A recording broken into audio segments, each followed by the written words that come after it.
علیکم، میں امداد سن رہا ہوں۔ عمران خان صاحب نے کہا تھا کہ ملک میں بہت بڑا کچھ ہونے جا رہا ہے، تو واقعی بہت بڑا کچھ ہونے جا رہا ہے۔ ایک ہو چکا ہوا ہے، جنرل فیض حمید کی گرفتاری ہو چکی ہوئی ہے، فوج نے اپنے اندر جھاڑو پھیرنا شروع کر دیا ہے، اب ججز کی باری ہے، اور کہا یہ جا رہا ہے کہ معاملہ صرف جنرل فیض حمید تک یا ان کے نیٹ ورک تک نہیں رکے گا، بلکہ ان کے نیٹ ورک میں شامل ان جج صاحبان تک معاملہ جائے گا جنہوں نے پروجیکٹ عمران خان میں نہ صرف سہولت کاری کی، خلاف آئین فیصلے دیے، بلکہ وہ پولیٹیکل انجینئرنگ بھی کرتے رہے، ان ججز کے خلاف بھی معاملہ آگے بڑھایا جا رہا ہے، اور انویسٹیگیشنز کا باضابطہ آغاز کر لیا گیا۔ اس میں ریٹائرڈ ججز کی تو بات سامنے آ چکی ہوئی ہے، جس میں مزار علی اکبر نقوی صاحب ہیں اور اعجاز الاحسن صاحب، یہ دونوں وہ جج صاحبان ہیں جو ریزائن کر کے چلے گئے تھے بعد میں مزار علی اکبر نقوی کے خلاف، تو سپریم جوڈیشل کونسل میں ریفرنس ثابت ہو گیا تھا اور ان کو سپریم جوڈیشل کونسل نے برطرف کر دیا تھا۔ تو ان کے خلاف اب ایک اور ایکشن ہونے جا رہا ہے۔ وہ ایکشن کیا ہونے جا رہا ہے وہ میں آپ کے سامنے رکھتا ہوں، اور پھر ججز تک اگر معاملہ گیا تو پھر کیا ہوگا۔ فیض حمید کی گرفتاری کے بعد ایک چیز مسلسل چل رہی تھی، اور وہ یہ تھی کہ ثاقب نثار گرفتار کر لیے گئے، ثاقب نثار کو بھی گرفتار کر لیا گیا۔ ظاہر اس طرح کوئی مطلب ریٹائرڈ بھی صحیح، لیکن سپریم کورٹ آف پاکستان کے سابق چیف جسٹس، ان کو کوئی گرفتار تو ظاہر اس طرح نہیں کرے گا۔ فوج کا جو اپنا نظام ہے اس کے تحت تو جو کچھ اپنا ہونا ہے فیض حمید کے ساتھ وہ ہوگا، لیکن مسئلہ یہ ہے کہ ہمارے ہاں ادارہ جاتی جو اتحاد ہے وہ بڑا خطرناک ہوتا ہے۔ مطلب آپ دیکھیں نا، میں نے پہلے بھی گزارش کی تھی کہ بھٹو شہید کو عدالتی قتل کرنے والے ججوں کے اوپر قتل ثابت ہو گیا، مگر سپریم کورٹ آف پاکستان، اور وہ بھی جسٹس قاضی فائز عیسیٰ کی سپریم کورٹ آف پاکستان نے ان ججوں کے خلاف کسی قسم کی کوئی کارروائی کا فیصلہ نہیں کیا، اور کچھ نہ کرتے کہ سپریم کورٹ آف پاکستان کا جو ریکارڈ ہے، جو در و دیوار ہے، اس پر جو سابق چیف جسٹس صاحبان کی اور جج صاحبان کی تصویریں ہیں، کم از کم ان منحوسوں کی وہ تصویریں اتار دیں۔ وہ منحوس جج جنہوں نے ضیاء الحق کے مارشل لاء کو ویلیڈیٹ کیا، جنہوں نے مشرف کے مارشل لاء کو ویلیڈیٹ کیا، اور اس سے پہلے جنہوں نے جو ہے وہ اسمبلی توڑنے کا پہلا اقدام جو تھا گورنر جنرل کا، اس کو جنہوں نے ویلیڈیٹ کیا، کم از کم ان کے نام تو مٹا دیں۔ یہ فیصلہ کر دے سپریم کورٹ، نہیں کیا، لیکن اب چرخا چل پڑا ہوا ہے، معاملہ آگے جا رہا ہے۔ عمران خان صاحب نے آج بھی گفتگو کی ہے، میں اس پر بھی آتا ہوں، لیکن 5-6 روز پہلے خان صاحب نے کہا تھا کہ بہت بڑا کچھ ہونے جا رہا ہے، بہت بڑا کچھ۔ اب وہ بہت بڑے کچھ میں فیض حمید تو گرفتار ہو گئے، اب فیض حمید اور عمران خان کے ملائے جا رہے ہیں ذرا وہ کہ یہ ان کے رابطے کتنے تھے، کب کب تھے، کس طرح تھے، کیا کیا سازشیں کرتے رہے، تو وہ ایک الگ معاملہ۔ لیکن کیونکہ یہ صرف فیض حمید اور آئی ایس آئی تو کچھ نہیں کر رہی تھی نا، عدلیہ کے اندر بھی بہت کچھ ہو رہا تھا۔ آپ کو یاد ہوگا بلاول بھٹو زرداری صاحب نے پی ڈی ایم کی حکومت بننے کے بعد محترمہ بینظیر بھٹو شہید کی جو پہلی برسی تھی، اس میں جلسے سے خطاب کرتے ہوئے کہا تھا کہ ہم نے فوج کے اندر، ایک ادارے کے اندر عمران خان کے سہولت کاروں کو نکال دیا۔ باجوہ چلے گئے تھے، فیض حمید چلے گئے تھے، اور بھی کئی جنرل چلے گئے تھے، ہم نے ان کو نکال دیا، لیکن ایک ادارے کے اندر موجود ہیں۔ وہ کون تھے؟ سپریم کورٹ آف پاکستان میں بیٹھے ہوئے، ہائی کورٹس میں بیٹھے ہوئے جج صاحبان، اور پراپر ایک پلاننگ کے ساتھ وہ جج عدالتوں کے اندر بھرتی کیے گئے تھے۔ آپ دیکھیں 9 مئی جیسی واردات کرنے کے باوجود عدالت مرزڈیز میں عمران خان کو بلاتی ہے، سپریم کورٹ آف پاکستان مرزڈیز میں، پاکستان کی دفاعی تنصیبات پر، کور کمانڈر ہاؤس پر حملہ کرنے کا اعلان کرنے والے، اور پھر وہ جب سامنے آ کے کھڑے ہوتے ہیں تو چیف جسٹس آف پاکستان کہتے ہیں گڈ ٹو سی یو۔ وہ کس کی محبتیں نکل رہی تھیں، کہاں سے نکل رہی تھیں، سب کو پتہ ہے۔ مرزا بندیال کہتے ہیں گڈ ٹو سی یو، اور پھر گڈ ٹو سی یو کہنے کے بعد پھر کہتے ہیں کہ جی یہ ہمارے آپ نے پیارے کو گرفتار کیا، آپ کو پتہ نہیں کہ ہمارے خاندان کتنی محبت کرتے ہیں ان کے ساتھ، تو لہٰذا ان کو آپ نے گرفتار کیا ہے، اب ان کو آپ نے گھڑی ریورس ہوگی۔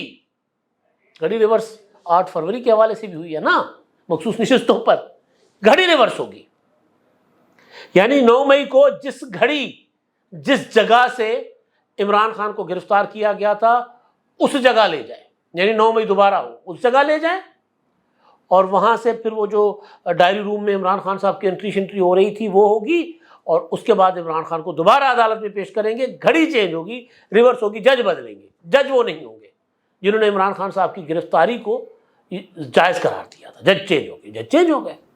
پھر عمران خان صاحب کی ایسی ضمانت ہوئی اسلام آباد ہائی کورٹ سے کہ عمران خان پر جتنے درج مقدمات ہیں ان سب میں ضمانت، حکومت جو مقدمات سوچ رہی ہے یا عمران خان جو جرائم سوچ رہے ہیں ان سب میں عمران خان صاحب کو ابھی سے لامحدود قسم کی ضمانت۔ یہ ہوتا رہا ہے اس ملک میں، اور بھی بہت کچھ ہوتا رہا ہے۔ آرٹیکل 63A کی تشریح کر کے پنجاب عمران خان کے حوالے کیا گیا سپریم کورٹ آف پاکستان کی طرف سے، اسمبلی کا الیکشن کا لازم قرار دے دیا گیا۔ یوسف رضا گیلانی جب سینٹ میں جیت جاتے ہیں چیئرمین کا الیکشن، تو اس وقت جو اپنا کیا نام تھا ان کا، مظفر علی شاہ جو پریزائڈنگ آفیسر تھے، وہ کیا کرتے ہیں، وہ 7 ووٹ جو گیلانی صاحب کو ملتے ہیں ان کے ووٹ ہوتے ہیں، وہ مسترد کر کے سنجرانی صاحب کو، صادق سنجرانی کو گھوشت کر دیتے ہیں وجیتا کہ یہ جیت گئے ہیں، اس کو فاتح قرار دے دیتے ہیں۔ گیلانی صاحب اسلام آباد ہائی کورٹ کا دروازہ کھٹکھٹاتے ہیں اور اطہر من اللہ صاحب کہتے ہیں کہ جی یہ تو پارلیمنٹ کی پروسیڈنگ ہے، ہم اس کو سن ہی نہیں سکتے۔ وہی پارلیمنٹ کی پروسیڈنگ، کیونکہ پنجاب اسمبلی بھی پارلیمنٹ ہے، پارلیمنٹ کا حصہ ہے، وہی پروسیڈنگ پرویز الہی کے معاملے میں بدل جاتی ہے۔ عدالت فیصلہ کرتی ہے کہ جی پرویز الہی وزیر اعلیٰ ہے، حمزہ شہباز وزیر اعلیٰ نہیں ہے، اور آج کے آج پرویز الہی سے حلف لیا جائے گا۔ یہ سارا کچھ ہوتا رہا ہے۔ ظاہر ہے یہ سارا کچھ فیض حمید نیٹ ورک کی کارستانیاں کہی جاتی ہیں۔ فیض حمید گرفتار ہو گئے۔ کل یہ شوشہ تھا اور آج بھی رہا کہ ثاقب نثار شاید گرفتار ہو گئے۔ ہمارے دوست ہیں محسن بلال صاحب، انہوں نے ثاقب نثار صاحب سے بات کی تو ثاقب نثار صاحب نے کہا کہ جی نہیں، کوئی ایسا کچھ نہیں ہے، میں کوئی نہ گرفتار نہ ہاؤس اریسٹ نہ کچھ، بلکہ یہ بھی چل رہا ہے کہ جی قمر جاوید باجوہ بھی سرویلنس میں، ان کے خلاف ان کو بھی سنگین قسم کی سیکیورٹی میں رکھا گیا ہوا، سخت قسم کی، سنگین نہیں، سخت قسم کی سیکیورٹی میں رکھا گیا۔ معاملات آگے بڑھنے، معاملات رکنے تو نہیں ہے نا۔ تو ثاقب نثار سے جو بات ہوئی محسن بلال کی، اور محسن بلال نے مجھے یہ بتایا ہے، میں کوشش کروں گا لفظ ادھر ادھر ہو جائے گا، مطلب ادھر ادھر نہیں ہوگا۔ وہ کہتے ہیں کہ انہوں نے کہا کہ جی میں تو ملک سے باہر ہوں اور میں کتاب لکھ رہا ہوں، اور کتاب آئے گی اور وہ آدھی مکمل کر لی ہے، اور اس میں ایسے انکشافات ہوں گے کہ بس۔ اور دوسرا وہ کہتے ہیں کہ جی اپنا میں کبھی آئین اور قانون سے باہر نہیں گیا، کوئی فیصلہ آئین اور قانون کے باہر نہیں دیا، ٹھیک نہیں دیا ہوگا۔ تیسرا کہ جب میں چیف جسٹس بنا تھا تو نواز شریف نے کہا تھا کہ اپنا بندہ آ گیا، اور پھر جب میں نے فیصلے دینا شروع کیے تو مریم نواز نے کہا کہ دیکھیں انکل کیا کر رہے ہیں۔ باقی وہ کہتے ہیں جی فیض حمید کے معاملے سے میرا کوئی تعلق نہیں ہے، وہ ٹاپ سٹی والا معاملہ ہو یا یہ ہو، تعلق تو تھا بھائی، تعلق تو ہر معاملے سے تھا۔ ایک آڈیو آئی تھی ثاقب نثار صاحب کی، ایک آڈیو آئی تھی چیف جسٹس عمر عطا بندیال کی ساس کی، خواجہ طارق رحیم کی اہلیہ کی، ایک آڈیو آئی تھی مزار علی اکبر نقوی کی پرویز الہی کے ساتھ۔ یہ ساری کڑیاں ملائیں تو ججوں کا یہ نیٹ ورک فیض حمید کا نیٹ ورک تھا۔ تو پھر اگر فیض حمید کے خلاف انویسٹیگیشنز ہو رہی ہیں کورٹ مارشل، کیونکہ کورٹ مارشل تو تب ہوتا ہے نا جب اندر سے ساری انکوائری مکمل ہو جاتی ہے، بس صرف جا کر پروسیکیوشن نے وہ رکھنی ہوتی ہے فائل، کورٹ مارشل پریزائڈ کرنے والے جو جج ہوتے ہیں، جو میجر جنرل ہوگا، بریگیڈیئر ہوگا، جو بھی ہوتے ہیں ان کے سامنے، یعنی انکوائری مکمل، ثبوت پکے، اس کے بعد کورٹ مارشل کا فیصلہ ہوتا ہے، تاکہ عدالت سزا جو مرضی دے لیکن بندے کو گلٹی وہ پہلے پروو کر چکے ہوتے ہیں۔ تو کورٹ مارشل تو ہو رہا ہے۔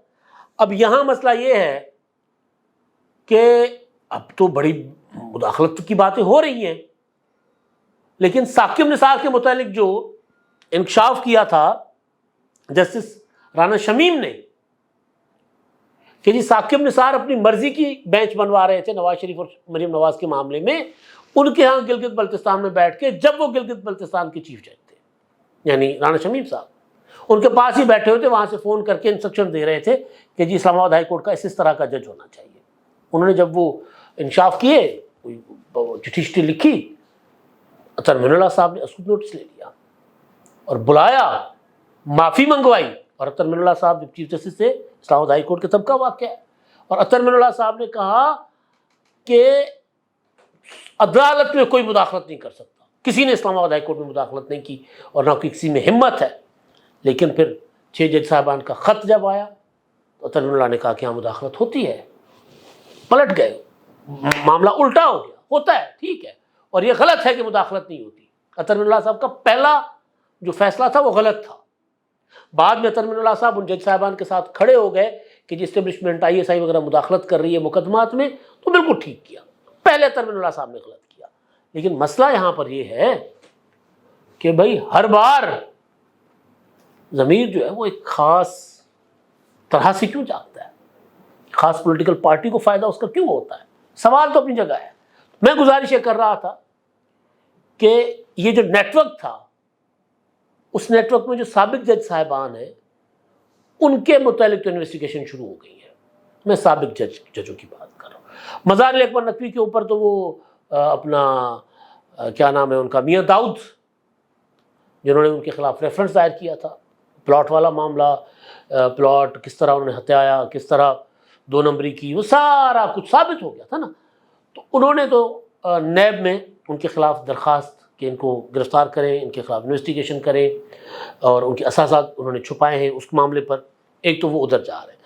اعجاز الاحسن صاحب ریزائن کر کے خود بھاگ گئے, لیکن ان کے خلاف کافی ساری چیزیں انویسٹیگیٹ ہو رہی ہیں. ثاقب نثار کے خلاف بھی انویسٹیگیشنز ہو رہی ہیں. مسئلہ یہ ہے کہ گٹھجوڑ تو ججوں اور جرنیلوں کا تھا نا. تو جو پروجیکٹ عمران خان میں جب ججوں جرنیلوں کے اوپر جو ہے وہ جھاڑو پھر گیا, پتہ نہیں مطلب corps commander Lahore, corps commander Gujranwala, پھر یہ صاحب فیض حمید, اس سے پہلے ایک اور جنرل, وہ سارے یا تو نکال دیے گئے یا ان سے ریزائن لیا گیا, اور کئیوں کو تو سزائیں بھی ہوئیں, کوئی میجر جنرل, کوئی بریگیڈیئر, کوئی کرنل. تو جب ادھر جھاڑو پھر گیا تو ادھر کیوں نہیں پھرے گا؟ تو اس طرف معاملات جا رہے ہیں. ججز عمران خان صاحب جو کہہ رہے تھے نا کہ 2 ماہ میں حکومت جائے گی, مجھے لگ رہا ہے کہ اس معاملے کو بریک لگ گئی ہے. خان صاحب نے گفتگو کی ہے آج انتظار پنچوتا کے بقول کہ انہوں نے کہا کہ جی فیض حمید سے تمہارا کوئی تعلق نہیں تھا, ہمارا اس سے پروفیشنل تعلق تھا, سیاسی تعلق نہیں تھا. بالکل ٹھیک کہہ رہے ہیں بھئی, آپ کا پروفیشن ہے سازش کرنا, 2 نمبری کرنا. فیض حمید کا بھی یہی تھا.